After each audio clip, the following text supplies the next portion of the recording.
couvre-feu, ni fermeture anticipée des commerces, ni limitation des déplacements. À l'heure où nombre de nos voisins européens font face à la vague la plus violente depuis le début de la pandémie et sont contraints de prendre de telles mesures restrictives, nous faisons le choix de concilier liberté et responsabilité. Et nous considérons aujourd'hui que nous pouvons encore passer cette vague sans recourir aux outils les plus contraignants si nous savons utiliser pleinement les cartes que nous avons en main.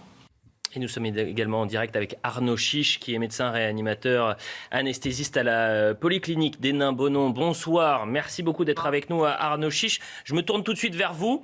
Sur le fond, et ensuite on verra la forme, est-ce qu'on a, comme le dit le ministre de la Santé, encore notre destin en main ?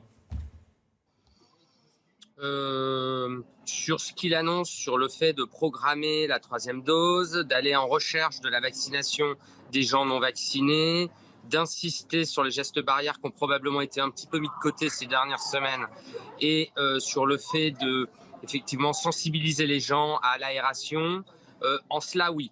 Mais ce qu'il ne dit pas du tout dans son discours, c'est que vacciner, passe sanitaire, aération, gestes barrières, c'est bien. Mais il y a une dernière donnée dont il ne parle jamais de toute façon, puisqu'il a fait le Ségur de la santé, c'est l'état du système sanitaire en France. Donc j'allais vous poser. Il faut mettre la situation actuelle en regard du système sanitaire en France. Et aujourd'hui, avant même d'être submergé, les services d'urgence ferment, les SMUR ferment, on ferme les lits, il manque 20 à 30% de lits dans certains endroits, on est déjà en plan blanc. Donc, en fait, les 3 quarts de ce qu'il raconte, c'est bien. Mais le dernier quart dont il ne parle pas sera décisif. Parce que l'hôpital, il faut imaginer que c'est une voiture qui est déjà à plein régime, à qui on dirait qu'il faut encore accélérer. Non, l'hôpital est à fond. Il ne va pas pouvoir faire plus. Et ce qui est terrible, c'est que en fait, ça, il n'en tient pas compte. Et il s'assoit un peu là-dessus. Or, même si on a des traitements contre le Covid, comme ce qu'il a annoncé, alors c'est source d'espoir tout ça, c'est bien tous les traitements antiviraux, mais à un moment donné, il va falloir quand même des médecins et des infirmières et des aides-soignantes et des lits pour soigner les gens. Et aujourd'hui, ce que les Français doivent comprendre, c'est qu'il y a 3 jours, en France, dans la Sarthe, il y a une patiente qui est morte d'une péritonite parce qu'il n'y avait pas d'anesthésiste dans l'établissement. Voilà. Donc, si vous voulez, il ne faut pas rouler des mécaniques. Je pense que sur toutes les mesures anti-Covid, effectivement, on peut faire beaucoup d'efforts. Je ne vais pas me répéter. Mais par contre, il y a un gros warning, c'est l'état sanitaire. Et moi, si je suis là ce soir, monsieur, c'est parce que depuis 17 mois, depuis le Ségur de la santé, je crie partout dans la presse, sur votre antenne, que le Ségur de la santé ne répond pas aux attentes de l'hôpital. Je ne vous parle même pas de la ville. Et si on ne fait pas un plan massif pour la santé qui va modifier les ratios patients-soignants, qui va fidéliser les malades à l'hôpital, et si on ne rémunère pas le travail de nuit, quand aujourd'hui, il faut savoir qu'une infirmière de nuit, vous savez combien elle touche une infirmière de nuit ? Elle touche 1 € de l'heure. Bon, tant qu'on fera ça, ça ne marchera pas. Merci Arnaud Chiche pour ce témoignage, puisqu'il fait très froid là où vous êtes, j'imagine. Et que, non, ça va. Ça va. Je vais vous laisser. En revanche, si vous voulez rester, on continue la discussion. N'hésitez pas à nous faire signe pour reprendre. Un mot sur ce qu'a dit Arnaud. Certes, la situation épidémique est maîtrisable, mais en revanche, la situation hospitalière est en grand danger. Mais effectivement, on voit bien que c'est l'ensemble de ces mesures disproportionnées, parce qu'elles sont disproportionnées, il me semble, au regard de la situation sanitaire. Pour l'instant, évidemment, viennent en réponse à cette incapacité de l'hôpital public d'absorber la crise sanitaire. Et pourtant, on a vu tous l'étude de l'ATIH qui expliquait que seulement 2% des patients hospitalisés en 2020 l'étaient en raison du Covid et 5% des patients accueillis en réanimation étaient en raison du Covid, mais effectivement parce que l'hôpital est sous tension. L'hôpital public est sous tension parce qu'on a supprimé 27 000 lits depuis 2013. On en a supprimé 5 700 en 2020 pendant la crise sanitaire. On a aujourd'hui 40% des soignants, des infirmiers et infirmières qui souhaitent arrêter leur travail, qui ont énormément donné pendant la crise et qui n'ont pas été entendus. Et évidemment, le gouvernement, depuis 1 an et demi, n'a rien fait pour améliorer la situation de l'hôpital. Alexandre Bouzier. Chez moi, donc j'habite sur le bassin créois. Chez moi, donc un bassin de vie de 80-90 000 personnes. D'accord. Chez moi, le SMUR est fermé depuis juillet. Donc il n'y a pas de service d'urgence. Il y a un service d'urgence, mais on ne peut pas aller chez vous avec le SAMU si vous avez un problème. Donc ça vient du Clermontois, ça vient de zones qui sont à plus de 30 km. Donc c'est fermé depuis le mois de juillet. Donc il y a un vrai problème à l'hôpital. En plus, on arrive dans un contexte où les soignants ont travaillé depuis 2 ans à plein régime. Vous écoutez Martin Hirsch, il vous explique qu'on n'a jamais eu autant d'arrêts maladie parce que juste les gens sont à bout et que depuis septembre, c'est trop dur. Et donc après des épisodes terribles, ça craque un petit peu de tous les côtés. Vous avez 20% des lits qui sont fermés. Lorsque vous écoutez le conseil scientifique il y a un mois qui nous disait que 20% des lits étaient fermés et non utilisables parce que les heures supplémentaires des soignants n'arrivent pas à compenser le fait qu'il y ait des gens qui sont en arrêt, des gens qui aujourd'hui ne peuvent plus travailler. Donc on est vraiment dans cette situation extrêmement compliquée. Et puis, il n'y a pas que la Covid dans la vie, hélas, de l'hôpital. Il y a une épidémie de bronchiolite qui, cette année, est particulièrement virulente et particulièrement précoce. Il va y avoir la grippe qui va arriver. Donc, en effet, si tout ce qui est mis en place ne suffit pas, il va y avoir un problème à l'hôpital.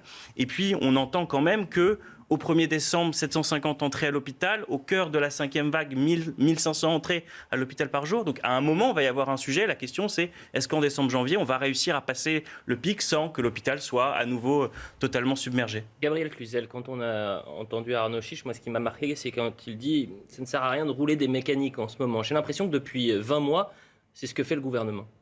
Oui, toutes les interventions commencent par un bilan positif de l'action du gouvernement. Donc, il y a un peu d'autosatisfaction à chaque fois, un peu ou beaucoup.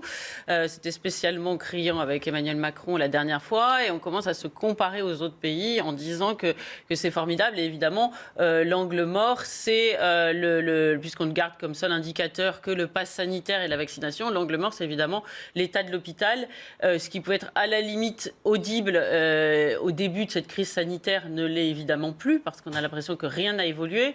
Et évidemment, on sait bien qu'avant même cet épisode du Covid, il y avait des reportages montrant qu'en période d'épidémie de grippe, l'hôpital était exsangue. Moi, je me souviens très bien avoir écrit avoir fait des enquêtes sur des patients des très âgés notamment, qui étaient morts dans le couloir de l'hôpital faute de médecins disponibles, tout simplement, de soignants. Donc ce problème-là, il n'est pas récent. Et je ne parle même pas de la France périphérique qui n'a carrément plus d'hôpitaux. Il faut voir que encore dans les grandes métropoles, nous avons des hôpitaux, mais il y a toute une partie de la France qui doit faire des kilomètres et des kilomètres pour trouver un hôpital. Donc ça, c'est vraiment l'angle mort de la communication du gouvernement. Et pourtant, ce qui est paradoxal, c'est que tout est régulé autour de ça. C'est-à-dire qu'on nous dit ça va saturer les hôpitaux. Oui, très bien, mais peut-être qu'il faut faire qu'il fasse son examen de conscience et qu'il dise pourquoi ces hôpitaux sont toujours saturés et rien n'a été fait depuis le temps. Jean-Claude Beaujour, une réaction sur... Est-ce que vous considérez que ces mesures sont suffisantes? Vous vouliez...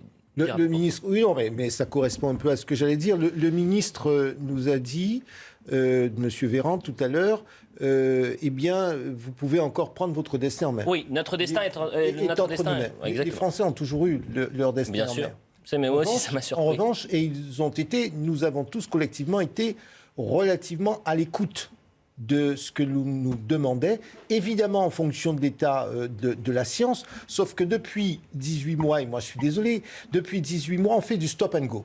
Lorsqu'on nous dit aujourd'hui, ben oui, la 5e vague, M. Attal a dit hier, oui, il y a une fulgurance.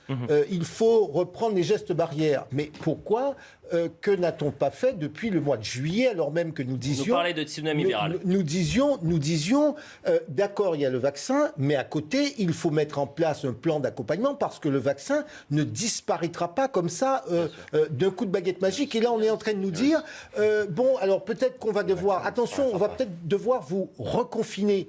Donc, et précisément pour notre politique de santé, moi, j'aurais voulu que le président de la République dise aussi pour la santé, pour une politique hospitalière, du quoi qu'il en coûte.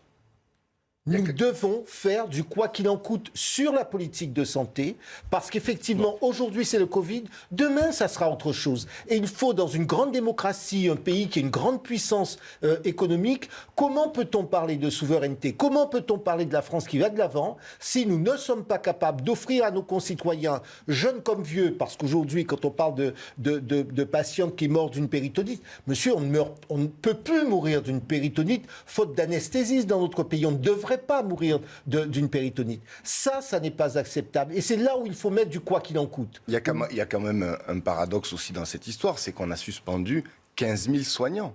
On a suspendu 15 000 soignants, enfin le gouvernement a fait suspendre 15 000 soignants parce qu'ils n'étaient pas vaccinés.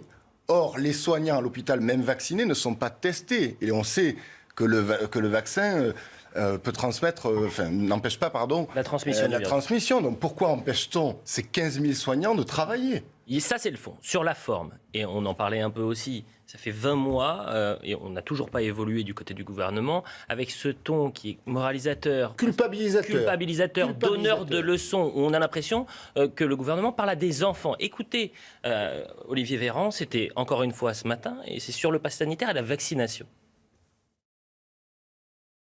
Être libre, ça n'est pas refuser mordicus ces mesures qui évitent de saturer les services de réanimation et qui permettent de retrouver une vie aussi normale que possible.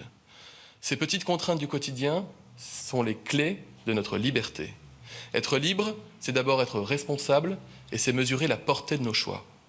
Nos services de réanimation accueillent des centaines de patients qui étaient libres de ne pas se faire vacciner, des patients d'ailleurs parfois jeunes, qui ont préféré la croyance à la science, qui ont préféré la conviction à la responsabilité. Gabriel Cluzel. De fait, Olivier Véran a un ton, et il a toujours eu ce ton-là. Au début, on pouvait le trouver sympathique, maintenant ça devient usant. Très pédagogue, un poil condescendant, et pour expliquer à des gens qui visiblement mériteraient d'être mis sous tutelle parce qu'ils ne comprennent pas. Ils ont la tête dure et comme des enfants, on n'arrive pas à leur faire entendre raison. Donc ils disent on préférait la croyance à la science. Mais moi, je repense à cette petite vidéo qui circule parce que encore une fois, sur Internet, tout se garde, du mois d'août, où Olivier Véran affirmait avec ce même ton extrêmement, là encore, pédagogue, que le pass sanitaire ne serait jamais conditionné à une troisième dose. Il le développe. Il dit non, indépendamment de cette troisième dose, vous aurez toujours votre pass sanitaire. Ce ne sera pas conditionné à ce pass sanitaire. Alors, vous savez, comment voulez-vous que les gens aient confiance en ce qu'ils racontent? Comment voulez-vous, sachant que auparavant, il a affirmé mordicus des faits qui se sont révélés faux. Donc, tout cela, le gouvernement devrait en prendre compte avec humilité. Alors moi, j'entends ensuite, oui, c'est très compliqué, on ne sait pas, ce virus, personne ne le connaissait, donc on tâtonne. Je peux l'entendre. Mais on préférait peut-être entendre ça plutôt que il ne faut pas d'autoritarisme, puisque, évidemment, on revient sur ce qu'on a dit la veille très facilement. Arnaud Chiche, vous vouliez réagir. Je rappelle que vous êtes toujours avec nous, médecin anesthésiste réanimateur à la Polyclinique d'Hénin-Beaumont. On était en train de parler de ce discours du gouvernement qui est... chez une partie des Français peu audible parce qu'il y a un ton moralisateur, un ton où on a l'impression qu'on stigmatise une partie des Français. Bon, je vais essayer de faire une synthèse la plus intelligible possible. Et la plus rapide. En fait, si vous voulez, je ne vais pas critiquer Olivier Véran, qui est un homme politique. Bon, le problème, c'est qu'il essaye d'imposer une vision politique et un discours politique à un terrain qu'il ne connaît pas, puisque moi, je vais vous dire que la santé, il ne la connaît pas. Il est médecin. Oui, mais il n'a pas exercé très longtemps. Mais c'est pas de sa faute. Il a choisi une autre carrière. C'est pas grave, c'est respectable. Ce que je veux vous dire, c'est que dans ces cas-là, on doit écouter les gens qui sont sur le terrain. Moi, ça fait 3 semaines que je vais prendre des gardes dans des services d'urgence qui menacent de fermer. À Voiron, je suis allé à Mamers, parce que là-bas, ça ferme. Et ce que les Français doivent comprendre, c'est que, ils le savent les Français, quand le monsieur, je suis très, très ému de vous avoir entendu parler de Creil, parce qu'en fait, il se trouve que je suis originaire de Creil, donc je suis très, très sensible à cette cause-là. Et monsieur, sachez que moi, j'ai les soignants creillois au téléphone depuis le mois de juillet, parfois en pleurs, à qui je ne sais pas quoi proposer, puisque je ne peux pas me démultiplier, donc je ne peux pas leur dire je vais prendre des gardes à Creil, mais je les écoute, je les entends, ils sont en souffrance totale. Ce que les Français doivent comprendre, c'est que si le SMUR il est fermé, la personne jeune ou vieille ou un enfant qui va faire une détresse respiratoire, une insuffisance respiratoire, ça veut dire qu'on n'envoie pas de médecin à la maison. Voilà. Donc en fait, là, et ensuite je rejoins le monsieur qui est à côté de vous, monsieur l'élu de Creil, monsieur Beauséjour, je crois. Bonjour. Vous avez dit avec beaucoup de sérieux et de vérité Ah, c'est dommage. Vous alliez avoir un compliment, monsieur Beaujour. Et on va essayer de recontacter Renaud Chiche dans un instant. Arnaud Chiche, on va le prendre dans un instant. En revanche, je veux qu'on commence sur cette mesure peut-être la plus importante, c'est la vaccination, la 3e dose. Donc, cette dose de rappel qui, à partir de samedi, est ouverte à tous les adultes. Sachez qu'en à peine 24 heures. Rien qu'aujourd'hui, plus de 500 000 rendez-vous ont été pris. Donc ça veut dire quand même que cette annonce a trouvé un certain écho. Selon notre sondage, et ça c'était avant les annonces, les Français sont plutôt favorables à la dose de rappel, avec, vous le voyez, plus de 67% qui sont pour. Alors ce qui est intéressant quand même, c'est que sur la tranche des 18-24 ans, il n'était pas favorable à la dose de rappel. On va écouter Jérôme Salomon sur les effets de la vaccination face aux formes graves. L'impact sanitaire est réel, mais nettement réduit, grâce à la couverture vaccinale importante et à l'efficacité du vaccin et du rappel sur le risque de décès, de formes graves et d'hospitalisation. Il y a en effet près de 8 fois plus d'entrées en soins critiques parmi les personnes âgées de 20 ans ou plus non vaccinées que parmi celles complètement vaccinées. Le vaccin protège donc fortement contre les formes graves, avec un risque divisé par 8, risque encore diminué après rappel. Ce qui est essentiel aussi, c'est qu'à partir du 15 janvier, la 3e dose sera conditionnée au pass sanitaire. On est sur quoi donc? Un pass vaccinal ou un pass sanitaire, Gabriel Cluzel? Non, mais on a l'impression d'être parti dans une course à l'échalote. Puisque nous sommes dans la même situation peu ou prou que l'an dernier à la même époque. Je vous rappelle que... Avec le vaccin quand même. Oui, ben précisément, c'est bien le problème. C'est que mi-novembre l'an dernier, je me souviens très bien qu'Emmanuel Macron avait annoncé qu'il y aurait... c'était un peu avant, au mois d'octobre, il avait dit quoi qu'il arrive, mi-novembre, il y aura 9000 personnes en réanimation. En fait, ça n'a pas été le cas. Mais souvenez-vous, nous étions... On était confinés. Oui, nous étions... On a fait Attention Gabriel, parce qu'on a regardé les chiffres par rapport à l'année dernière. Vraiment, on a fait ça en début de semaine, jour pour jour. Et on voit quand même que la situation est totalement différente. C'est-à-dire qu'il y avait plus de 30 000 hospitalisations à la même période. Et surtout, on était confinés. Non, mais très bien, moi je veux bien. Mais vous trouvez qu'actuellement, sans doute, on était confinés, là on n'est plus confinés. Vous trouvez que nous avons une vie normale? Déjà, il y a un certain nombre de gens qui sont confinés de fait. Non, mais ça je l'entends, bien sûr. Qui ne sont pas vaccinés, puisqu'on a décidé que ceux-là n'avaient pas le droit d'avoir accès à tous les endroits de leur choix. Et le premier qui me dit que nous vivons actuellement une vie normale, voilà, envoyez-le-moi quand même, parce que nous sommes à Noël, on nous dit qu'il faut sauver Noël. C'était exactement la même chose. À la même période, on se demandait si on allait mettre les grands-parents à la cuisine ou dans la salle à manger, je vous rappelle. Donc moi je veux bien que ce soit merveilleux cette année, mais la mauvaise foi a quand même des limites. Voilà. Mais bon, personne ne dit que c'est merveilleux quand même. Je pense que toute personne ne trouve que c'est merveilleux. Une vie normale, il y a quand même une différence entre être confiné et ce qu'on vit aujourd'hui. Vous en conviendrez quand même. Il y a une différence entre ce qu'on vit aujourd'hui et une vie normale. Exactement. Donc il n'y a pas un signe égal non plus entre les différents niveaux de privation de liberté. Et heureusement. Après, sur cette 3e dose de rappel, quand on regarde les chiffres précédents, c'est une très bonne chose. Ce que dit la Haute Autorité de Santé, elle est très claire. C'est que si on vaccine avec la 3e dose, seulement les plus de 60 ans, on aura un aplatissement de la courbe à l'hôpital de 20%. Si on va jusqu'aux plus de 18 ans, on aura un aplatissement de la courbe de 40%. Donc d'un point de vue de la santé publique, et je suis désolé, la santé publique, ce n'est pas les sondages que vous montrez sur les 18-24 ans qui sont intéressants, mais il n'empêche, du point de vue de la santé publique, pour éviter qu'on soit reconfiné, parce que si vous leur demandez est-ce que vous voulez être confiné, ils vont être 95% à vous dire non. Donc si vous voulez avoir une politique de santé publique qui fonctionne, évidemment qu'il faut être favorable à cette 3e dose de vaccination, qu'elle apporte plein de bienfaits, et qu'aujourd'hui, je ne vois pas ce qu'on peut lui opposer. On a retrouvé Arnaud Chiche, et on part en pub dans 30 secondes, Arnaud Chiche. Je suis désolé, je veux juste vous poser cette question, et vraiment très naïvement, honnêtement, je suis double vacciné. Évidemment que je vais faire cette dose de rappel, de fait. Mais je m'inquiète un peu. Je me dis, est-ce que faire 3 doses en l'espace de moins d'1 an, est-ce que c'est un risque? Est-ce qu'on avait déjà fait ça pour d'autres vaccins? Non, je ne pense pas qu'il y ait d'autres situations équivalentes. Mais vous savez, il faut rester simple. Vous savez, la science, Et la médecine, faut être pragmatique. L'immunité, c'est assez simple, hein. On mesure si on a des anticorps ou si on n'a pas d'anticorps. Si on n'a pas d'anticorps, ce qui sera dangereux pour vous, c'est de ne pas faire la 3e dose et de vous risquer exposé à un Covid grave. Ce que vous devez comprendre, c'est qu'aujourd'hui, en réanimation et dans les hôpitaux, il y a des gens qui arrivent, qui ont eu 2 injections, mais leur taux d'immunité, elle est abaissée.